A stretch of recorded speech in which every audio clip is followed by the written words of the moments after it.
The train pulled into Abilene at 4:30 on a Thursday in April of 1875, and the woman who came down the iron step was wearing a wedding dress. It had once been white. Now the hem was the color of weak coffee, and the lace at her cuffs had been mended with thread that did not quite match. She steadied herself one-handed on the rail. The other hand rested low and unmistakable on the swell of her belly. 6 months along, perhaps 7. A boy of about 10 followed her down with a carpet bag, too heavy for him and the stubborn face of someone who would die before he admitted it. Caleb Reeves stood by the freight scale with a folded letter in his coat pocket and a sour taste rising under his tongue. The letter had promised a Miss Ada Calloway, 24, of St. Louis, unmarried, no children, of clean character and modest expectation. The woman in the dress was none of those things, and all of them at once. A drover by the cattle pens saw her and laughed once, short and ugly. Another man whistled low. A Methodist wife crossing the platform took her husband's arm and looked at the depot wall as if it had become very interesting. Ada Calloway did not flinch at any of it. She found Caleb by the look on his face. People always did, and walked toward him with the careful pace of a woman who had decided not to apologize for occupying a body.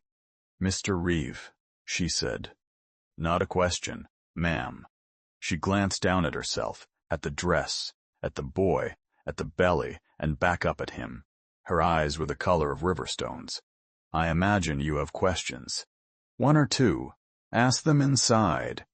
I have not eaten since Kansas City. The boy is pretending he isn't hungry."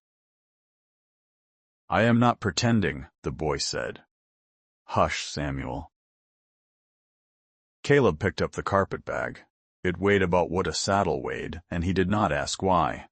"Before we go back to where this began, tell us where you're listening from today, and if frontier stories of danger, loyalty, desire, and hard-earned survival are your kind of story, subscribe to True Western."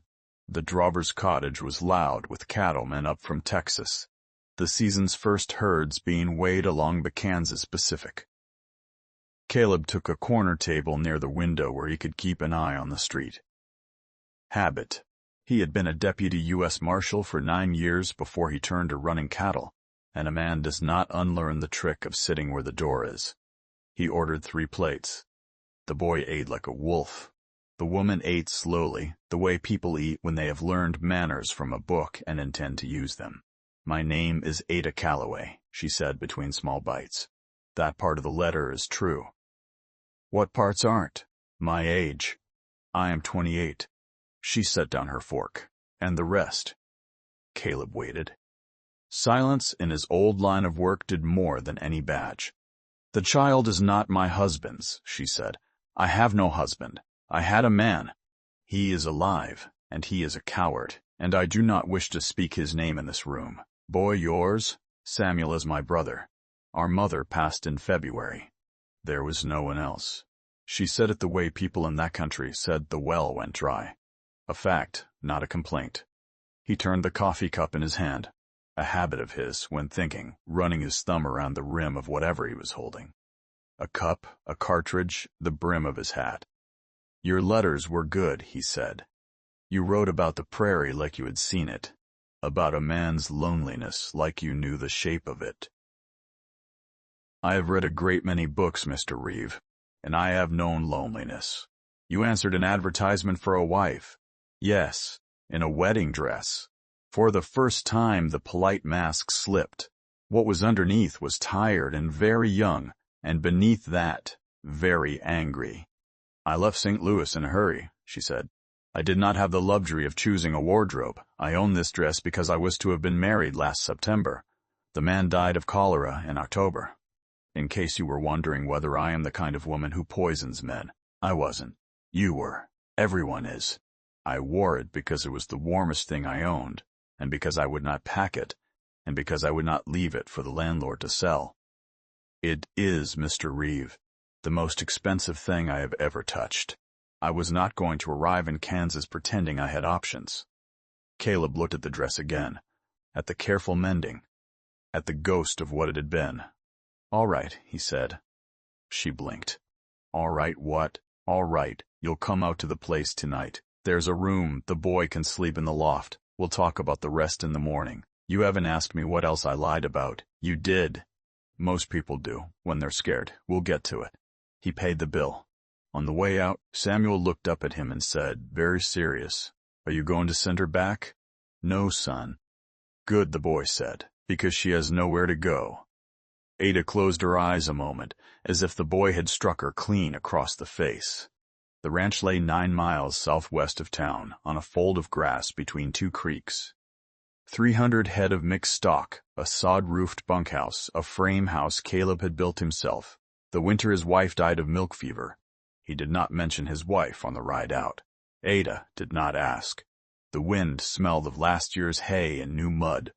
Samuel slept against his sister's shoulder before they reached the gate. Caleb's foreman, a broad black man named Isaac Toole, came out of the barn with a lantern and looked once at the wagon and said nothing at all, which was Isaac's gift. He had ridden with the 10th Cavalry until an officer at Fort Davis had made an enemy of him in a way the Army would not put on paper. He had been with Caleb 6 years. He carried the boy inside without being told. In the kitchen, by stovelight, Ada looked smaller than she had on the platform. The dress, in lamplight, looked sadder. "There's a trunk in the hall," Caleb said. "Belong to. There are clothes in it. They'll be loose on you. They'll be clean. Thank you. Get some sleep." He went out to the porch and stood a long time in the dark listening to the cattle move on the bottomland. He thought about a man paying $60 for a stranger to come west and call herself his wife, and how that stranger had stepped off the train carrying a child that was not his, and how he had not, in the first moment, felt cheated. He had felt something closer to recognition. He did not yet know what to do with it. The first week, she did not come down to breakfast. Isaac left biscuits outside her door. The second week, she came down in one of the dead woman's gray dresses, let out at the waist, and asked Caleb to teach her to drive the buckboard. He taught her. She learned fast. She had a quiet way with the mare that the mare seemed to respect. Samuel followed Isaac everywhere. Isaac taught him to splice rope and to keep his mouth shut around horses, and once when the boy asked why Isaac walked with a slight drag in his left foot, Isaac said, "A man at Fort Davis disagreed with me about the Constitution and would say no more about it." The town gossiped. Caleb knew it would. A pregnant stranger arrived in white living out at the Reeve place. Abilene in 1875 was a town of stockyards, saloons, cribs behind the saloons, and Methodist wives, and the Methodist wives were the worst of the 3. They had their own economies of ruin. A woman could be cast out of the church meeting before she had finished her tea. The Bull's Head whores were kinder. Ada learned that one Saturday in town, when a thin red-haired girl named Effie stepped between her and a teamster who had been looking too long and said, "Lo, walk on, honey. He ain't got the price of you." Ada thanked her. Effie laughed. "Don't thank me. The wives won't sit by you and the men won't leave you alone. We're the only ones left." That night, Ada sat on the porch a long time with her hand on her belly and did not come in until the lamp had gone out on its own. The question Caleb could not stop asking himself. He asked the night a storm rolled in off the Smoky Hills, and the rain came down hard enough to wake the chickens. He found her on the porch, watching the lightning walk the prairie. She had taken her hair down. The wind pressed the borrowed dress against the curve of her, and he looked away because he had been raised to, and then looked back because he was a man and not a saint. Who was he? Caleb asked. The father. She did not turn. His name is Henry Vance. He clerks at the Merchants Exchange in St. Louis. He is kind, and he is a coward, and he is married. I learned the last part the night I told him about the child. And after? He gave me $40 and the address of a woman on Olive Street who could, as he put it, make the difficulty disappear. I threw the money in his face and walked out into the rain. She paused. That is not the whole of it. He waited. His wife came to my rooms 3 weeks later, a small woman, very calm. She said her husband had told her everything. She said she would pay for the child to be placed quietly and for me to leave the city. She said her family had means. She said it would be best for everyone. What did you tell her? I told her I would not sell my child. She told me I would regret refusing her. And then, a week later, I lost my position at the dressmaker's. 2 weeks after that, my mother fell ill, and the doctor would not come, and the next doctor had been told not to come either. His wife's family, that kind of reach? Her brother is a judge. The rain came harder. Caleb said nothing for a long while. He was thinking about the way power moved, in a city or on a frontier, and how it rarely came with a gun. It came with a closed door, a withdrawn favor, a name struck from a list. They'll come looking. They have already written letters to churches, benevolent societies, asking after a fallen woman traveling west under an assumed engagement. I saw one of the letters in Topeka. Then why give me your real name? She turned to him for the first time. The lightning made her face very white. Because I have lied to enough men this year, Mr. Reeve. I did not want to start with you. He was close enough to see the rain on her collarbone, close enough to smell the lye soap she had insisted on using to scrub his kitchen the week before. He did not move closer. She did not move closer. The space between them held a heat that the storm did nothing to cool. Caleb, he said. What? My name. If you're done lying. She almost smiled. Caleb. He went inside before he did something a decent man does not do to a woman 6 months gone in his own house. In May, a man arrived in Abilene asking after a woman in a wedding dress. He was thin and well-dressed, with a Pinkerton's letter of introduction and the manners of a man who expected answers. He spoke to the station master, the proprietor of the drover's cottage, and the Methodist minister, in that order. By Tuesday afternoon he had a name. By Tuesday evening he was at the Bull's Head buying drinks for any hand who had business at the Reeve place. Isaac heard of it Wednesday from a hay seller named Please Murphy. He rode out to tell Caleb at the south fence. Pinkerton, Isaac said, out of Chicago, working for a St. Louis firm. Says he is here on a matter of family inheritance. Says the lady is owed money. He believe that? No, sir. He has the look of a man who knows he is lying and does not mind. Caleb leaned on the post and turned a fence staple between his fingers. Round and round. He carrying paper? Not yet. But a Missouri judge can wire a Kansas judge, and a Kansas judge can find a reason. Bastardy. Vagrancy. Either gets her on a train going east. Caleb looked across the bottomland. Past the willows, Samuel was throwing a rope at a fence post under Ada's supervision. He could hear her laugh, the first laugh he had heard out of her. Isaac, the man at Fort Davis, the one who disagreed with you about the Constitution. What happened to him? He won the argument, sir. On paper and off paper. Isaac's face did not change. Off paper, the matter was understood differently. Caleb pocketed the staple. He carried it from then on. The Pinkerton's name was Mr. Jeffrey Pell. On Thursday night, he made the small mistake of going up the back stair of the Bull's Head with a red-haired girl named Effie, because he believed, as men of his profession often believed, that a woman who sold her hours sold her ears as well. She let him talk. She unlaced what needed unlacing and listened to what needed listening. She poured him a second whiskey from a bottle she had watered herself. By the time he was buttoning his shirt at the foot of her bed, he had told her in pieces that the woman at the Reeve place was leverage in a bigger game, that the child mattered more than the mother, and that he was authorized to spend up to $400 or arrange other persuasions to get the matter closed before the 1st of June. Effie smiled at him in the mirror while she pinned her hair back up. She had a smile she used for paying customers, and a smile she used for men she meant to bury. She used the second one. He did not notice the difference. The next morning she rode out to the Reeve place in a borrowed buggy in a plain calico dress and no paint, and asked, very politely, if she could speak to Miss Calloway. They sat at the kitchen table.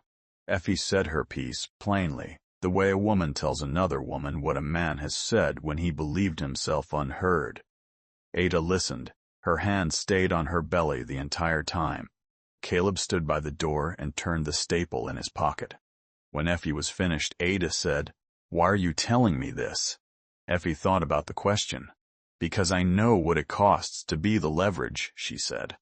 "And because last winter, when I had the fever, the wives wouldn't bring me broth." "You don't owe me anything. Don't go thinking you do. She left before noon. Ada watched her ride out and said, without looking at Caleb, "We are going to need her again before this is done. I know. She will want something. She will. And we will pay it." Pell came out to the ranch on Friday with a polite hat and a leather folder. Caleb received him on the porch and did not invite him inside. Pell was courteous. He spoke of the bereaved widow, Mrs. Vance. Her husband recently passed of a sudden fever, and of her Christian wish to provide for the child of her late husband's indiscretion. He spoke of money, of a sum that would, he said, more than compensate Miss Calloway for her trouble. And the child, Caleb asked, raised in St. Louis, in comfort, by family, by the widow, by the family, Mr. Reeve. Same thing. Pell smiled the smile of a man who had been called worse by harder. "Mr. Reeve, I am thorough. Miss Calloway corresponded with you under false pretenses. She accepted your funds for travel. She arrived in a state she did not disclose. In Kansas, that is fraud. In Missouri, where her mother's debts remain unsettled, there are warrants. I would prefer this matter to end with a payment and a signature. It will end." Caleb turned the stable in his pocket. "Mr. Pell, you ever been kicked by a horse? I beg your pardon. There's a particular look a man gets the moment before. He sees the hoof come up and knows. He stands there anyway, because moving makes it worse. Mr. Tolf. Reeve, is that a threat?" "It's an observation. You're a long way from Chicago. Come back Monday. I'll have an answer." Pell left. Caleb watched the dust of the buggy a long time. Ada was sitting in the chair by the window. She had not moved. "He's lying about Henry," she said. "How do you know?" "Because if Henry were dead, his wife would not need the child. She needs the child only if Henry is alive, and she wants leverage, or proof, or punishment." Caleb sat across from her. "What do you want to do?" It was, he realized later, the first time in her adult life that anyone had asked her that question and meant it. "I want to keep my child," she said. "I want my brother to grow up where the air does not smell of the river. And I want," she stopped, "I want not to be afraid in the morning." "All right. That's twice you've said that. I'll keep saying it until it takes." She reached across the table and laid her hand on his wrist. Just that. Her palm was warm and a little rough at the knuckles from the lye soap. He did not move. He did not want to move. He could feel his own pulse beating against her skin and thought, with a clarity that surprised him, "Here it is. Here is the trouble, not the Pinkerton. Here." She took her hand back. "I have one more thing to tell you," she said, "and you are not going to like it. Henry Vance is alive," she said, "and he is not in St. Louis. He is in Ellsworth, 60 miles west of here. He has been there since February, working in the Kansas Pacific Land Office under the name Henry Vaughn. I saw him on the platform in Kansas City 3 days before I came to you. He did not see me. I was not yet wearing the dress." "Why didn't you tell me?" "Because I was afraid you would think I came west to find him." "Did you?" "No. I came west to get away from him. And from her. From all of them. But I knew he was here, and I did not say so. That was a lie of omission, and you have a right to be angry." He thought about it the way he had once thought about testimony that did not quite fit, turning it from different angles, looking for the seam. His wife, the judge's sister. She thinks he ran, yes, and she wants the child because Ada's face changed. Oh, what?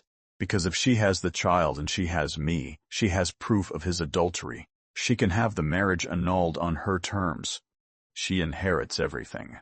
She was always the one with money. Henry married up. If the marriage is annulled for fraud, his name is struck from the family entirely. He has nothing. He can never come home. And if she does nothing, he comes back eventually.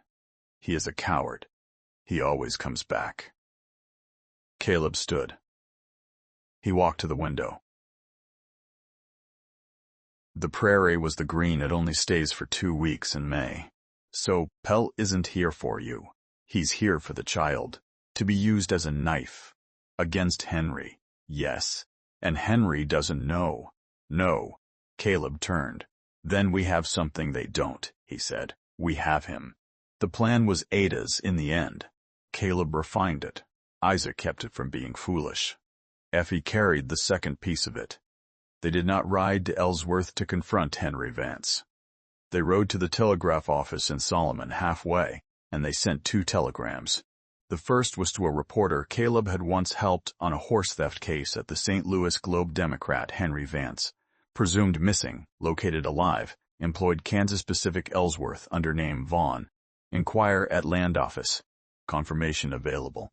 The second was to Mrs. Vance herself, and her family home on Lucas Place. Your husband lives.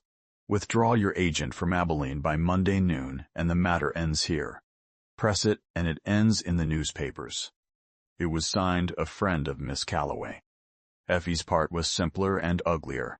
On Sunday night, in her room above the Bull's Head, with Pell drunk enough to be careless, she let him brag about a small leather notebook he carried inside his coat. A notebook that listed, by date and town, the persuasions he had arranged for the Vance family over 3 years. Names of women, sums paid, a judge in Jefferson City, a doctor in Hannibal. She did not steal it. She copied 4 pages of it onto the back of a saloon menu while he slept, in a hand the schoolteacher had once praised. Caleb did not ask her how she had kept him asleep. Effie did not offer. Some bargains belonged to the woman who made them. By Monday noon, the menu was riding east in an envelope addressed to the Globe-Democrat, with a note that said only, "Hold this. You will know when." Pell did not come back on Monday. A telegram arrived for Caleb instead. It said, "Matter withdrawn. Trust this concludes our business. C. Vance." The St. Louis paper ran the Henry Vance story the following week on page 4. Henry was dismissed from the Kansas Pacific. The annulment papers were filed in July.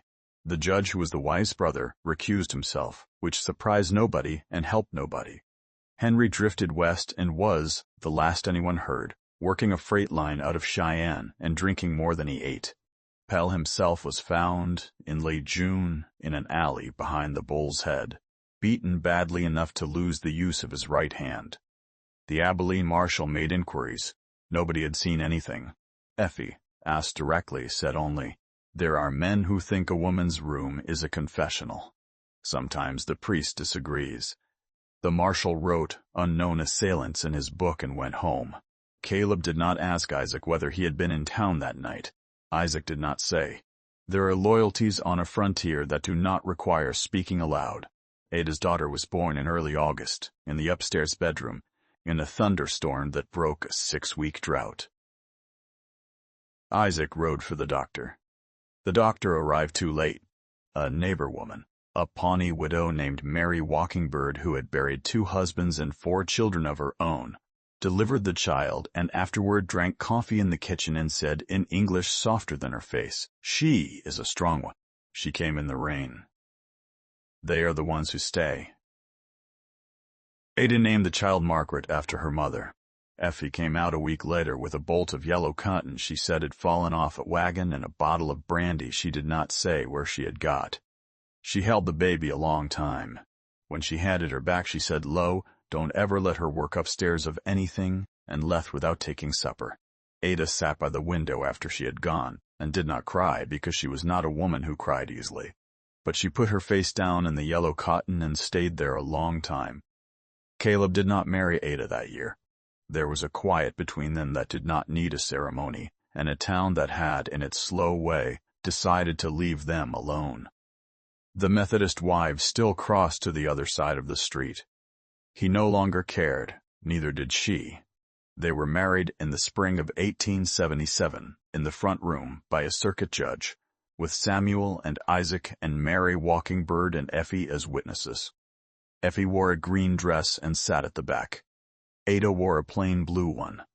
The wedding dress in which she had arrived had long since been cut down, first into a christening gown for Margaret, then for the boy who came 2 years after, And then for a child who did not live, and whose grave on the rise above the South Creek, Caleb visited every Sunday for the rest of his life. He kept the fence staple in his coat pocket until the coat wore out, and then he moved it to the next coat. Ada knew he carried it. She never asked why, and he never quite knew himself, except that it had been in his hand the day he first thought, "I am going to fight for her," and a man does not throw away the small iron things that mark the moments he became himself. Years later, when Margaret was grown and asking the questions grown daughters ask, she said to her mother, "Why did you wear the wedding dress on the train? You knew how it would look." Ada, who by then was a woman who said exactly what she meant, answered, "Because I had spent a year being lied about. I was not going to arrive in Kansas pretending. If he was going to send me back, he was going to send back the truth. And he didn't send you back. No." He picked up the carpet bag. She looked out at the long grass moving in the wind, the way it had moved the first night she came. That was the moment, she said. Not later. Then. And in the next room, Effie's namesake, a tall, sharp-eyed girl of 14 who had been born, the town pretended not to remember, in a room above a saloon, was teaching Samuel's youngest to read. The wind came up off the prairie. It smelled of hay and rain and time.